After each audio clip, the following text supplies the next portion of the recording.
Kaya naman pala, mga kababayan, eto, si Tobats, Sina- isunod natin. Si Tobats, umiiyak, ngal-ngal, mga bossing. No? Bakit to? Una, mai-impeach ang Vice Presidente, hindi malabong mangyari.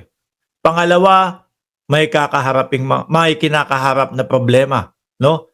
Yung mga reklamo nung mga na labag nila ang karapatang pantao doon sa ICC. Ngayon, mga bossing, eto pa, dumagdag pa po ang Congress na, kumbaga, sabi nila, kasuhan etong si Bato, kasuhan si dating Pangulong Duterte, kasuhan si Bongo ng Crime Against Humanity. International daw po. International Crime Against Humanity. Pumasok agad sa isip ko, may salitang international. Baka pumasok yung international tawag dito, court.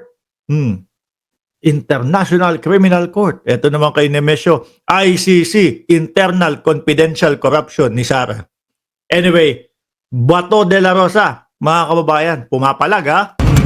Sa oras na alas 7:08, inirekomenda ng Quad Committee ng Kamara ang pagsasampa ng kasong kriminal laban kay dating Pangulong Rodrigo Duterte, Senador Ronald De La Rosa at Senador Bongo. Kaugnay ng sinasabing patayan sa war on drugs. Sa progress report ng komite, pinakakasuhan din ng Crime Against Humanity ang mga dating PNP chief na sina Oscar Albayalde at Bold Sinas, gayon din sina dating PCSO General Manager Rina Garma. Ayan, dami ng pangalan mga bossing, no? Dati Garma lang, dati Pangulong Duterte, tapos dagdag mo si Bongo, dagdag mo si Bato, yan lang muna, ano?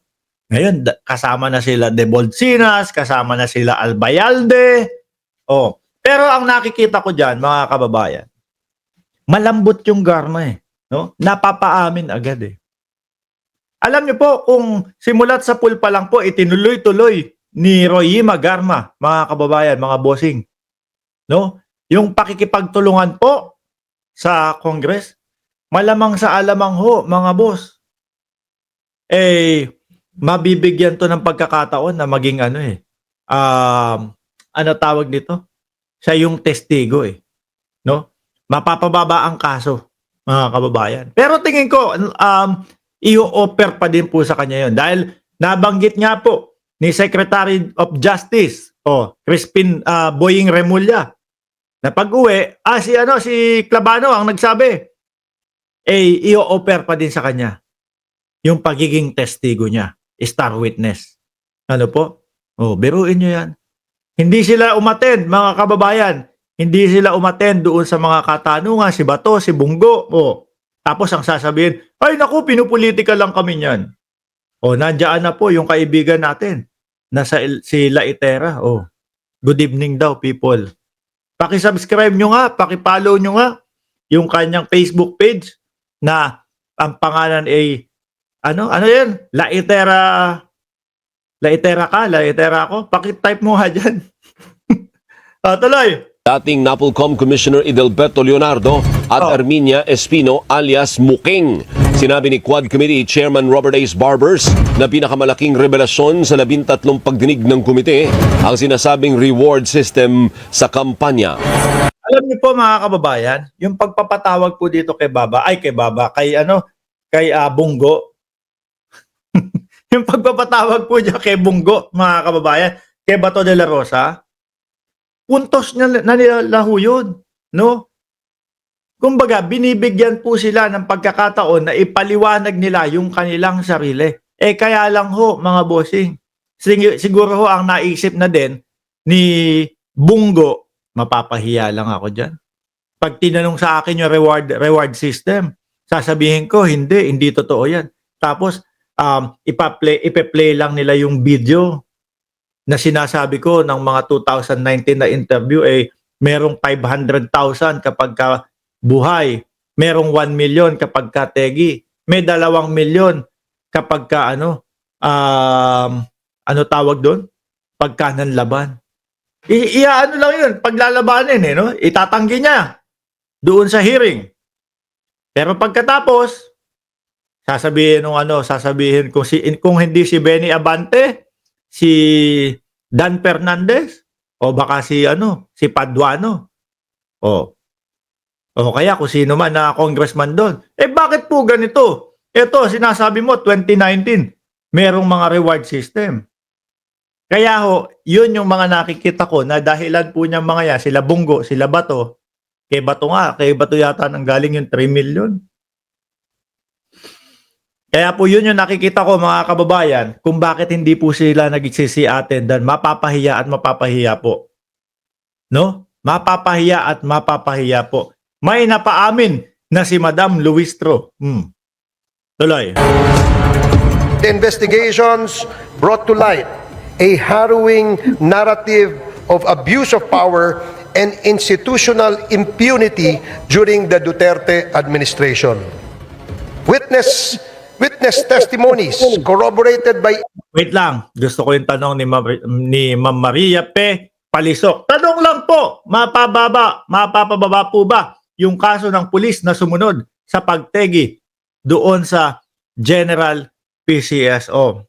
Yung pala yun. Di pa natin sure. Pero popokusan ko yung tanong mo tapos iba-vlog ko doon sa susunod natin vlog.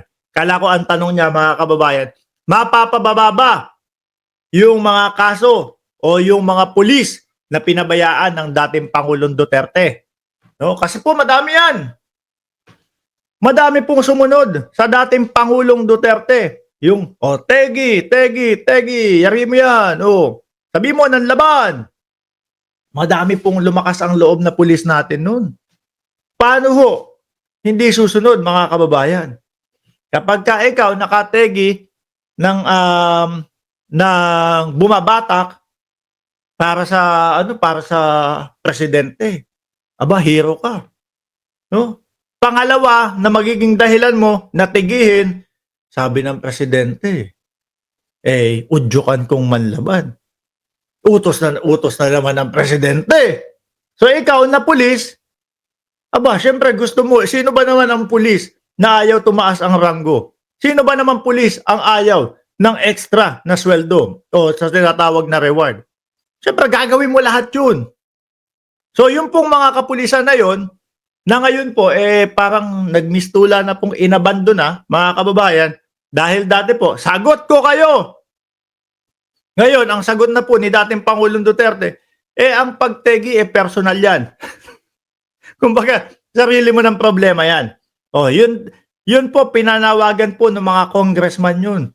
Pinanawagan po ng mga congressman. Sa pangunguna po ng pagsasalita nun, si Congressman Dan Fernandez, na pinanawagan po na yung mga kapulisan na sumunod at ngayon ay nasira ang buhay, may mga kinakaharap na kaso, pinapunta po sila, pinatawag po sila doon sa Congress, mga kababayan, upang madinig yung kanilang side. Yun nga po ang mangyayari. Mas nadiin po, no? Si dating Pangulong Duterte. Evidence revealed a system that incentivized the killing of suspected drug personalities. A system modeled after the so-called Davao template and replicated nationwide. Inirekomenda rin kasuhan sina dating Pangulong Duterte, Garma Leonardo, SPO4 Arthur Narsolis at dating Bucor Senior Superintendent Gerardo Padilla. Nanggagalaiti po sila dyan, mga kababayan. Nakita ko nga, pinost ni Mocha. No, kasi nga, ang ginawa, nagrekomenda sila. Kasuhan si Duterte, si Bungo, si Bato. Sabi nung post ni Mocha, si Mocha, yung ano ba yung plataforma de gobyerno niya sa Maynila?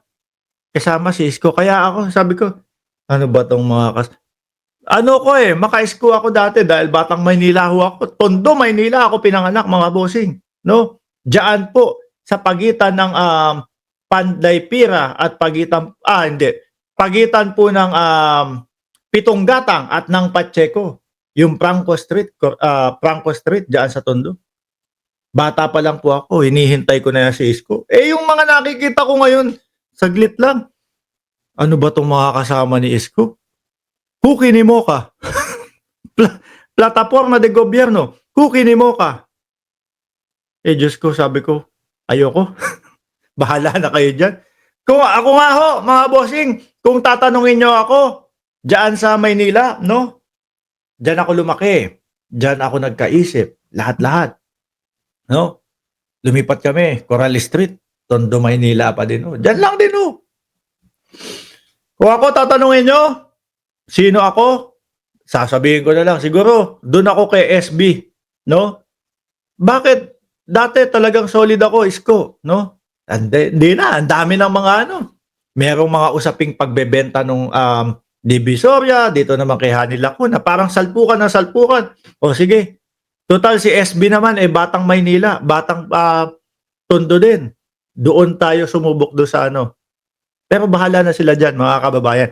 Kung ako lang po ang tatanungin nyo, no? SB na lang ako, subukan natin yung bago. Tuloy.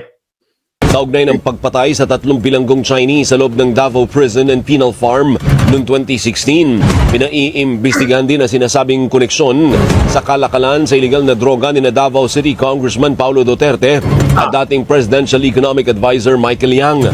Daw na nang Yung mga magnetic lifter at kung ano-ano pa ho, mga bossing. Matanda na yan si Mocha, malamang mapakla na ang cookie niyan. Wala ho akong narinig na plataforma de gobyerno, kundi ho, cookie ni Mocha. Hindi, tuloy ko pala yon. Sabi ni Mocha Uson, matatawa ka na lang daw talaga. Kasi pinost niya no? Dahil nga yung pinost niya, gustong pakasuhan si Duterte, si Bongo at si Bato de la Rosa sa repost niya. Matatawa ka na lang talaga. Sumagot ako, ni-repost ko din. Ano ngayon? Tawa ngayon, iyak later. ganyan yung mga yan, no? Tawa ngayon, iyak later. Sabi ni Nemesio, panis na cookie ni Mocha. Sila Banat Baylang din ang nasa likod niyang mga yan. Diyos ko. Turo ng customs fixer na si Mark Taguba, si Congressman Paulo Duterte bilang leader ng tinatawag na Davao Group na isinasangkot sa katiwalian sa Bureau of Customs. Wala pang pahayag sina dating Pangulong Duterte habang umalma sina Senador De La Rosa at Senador Go sa rekomendasyon ng komite. Hindi kayo magsisi-attend. Ayaw nyo ipaliwanag yung inyong sarili. Pagkakataon mo na yan. Di ba? Pagkakataon na nila yan, mga bossing. Pagkakataon nila na maipaliwanag nila yung kanilang sarili pero hindi ginawa. Sabi ni Alan Gatchalian, sino inabutan mo? Kasama ko sa screen printing ni Mayor Lim. Alam mo kung anong edad ko noon panahon yan. Siguro panahon yan, ano ba yan? Yung tumatakbo na si Mayor Lim ng pagka-presidente, ang kalaban si Erap Estrada. Parang nasa 8 taong gulang ako niyan. Lim ako niyan No? Diyan po ako simula namulat mga kababayan sa politika. Dati, kasi may kaibigan ako, pulis.